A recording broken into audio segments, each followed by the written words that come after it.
ঢালিউডের জনপ্রিয় চিত্রনায়িকা পরীমনি জামিনদার হয়ে আলোচনায় এসেছেন সঙ্গীতশিল্পী শেখ সাদী।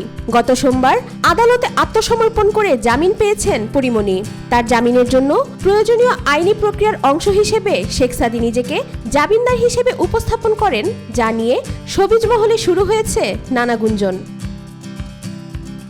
এতদিন সঙ্গীত জগতে পরিচিত মুখ হলেও পরীমনির সঙ্গে শেখ সাদীর নাম একসঙ্গে আলোচনায় আসার ঘটনা অনেকের কাছেই নতুন। পরীমনির ফেসবুক পোস্ট ও ভিডিওতেও বেশ কয়েকবার শেখ সাদীর উপস্থিতি দেখা গেছে, যেখানে পরীমনি তাকে উদ্দেশ্য করে লিখেছেন, পৃথিবীকে জানতে দিও, তুমি এই পৃথিবীর আলো, যা আরও কৌতূহল বাড়িয়েছে অনুরাগীদের মধ্যে। জামিনদার হওয়ার প্রসঙ্গে সংবাদ মাধ্যমকে শেখ সাদী বলেন, পরীমনি আমার সহকর্মী। তার গ্রেফতার পরোয়ানা জারির খবর শুনে বেশ দুশ্চিন্তায় পড়ে যাই। তখন পরীমনির সঙ্গে কথা হয়। তিনি আমাকে জানিয়েছেন আদালতে আত্মসমর্পণ করবেন।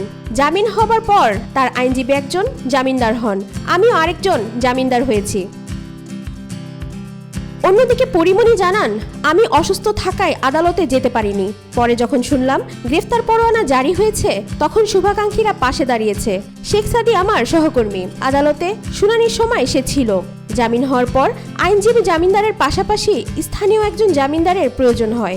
শেখ সাদী তখন জামিননামায় স্বাক্ষর করে। পরীমনির আইনজীবী নীলাঞ্জনা রিফাত সুরভিও ছিলেন আরেকজন জামিনদার। তিনি বলেন, আইনগত কারণে পরীমনির পক্ষে দুজন জামিনদার প্রয়োজন ছিল, তাই আমিও শেখ সাদী জামিননামায় স্বাক্ষর করি।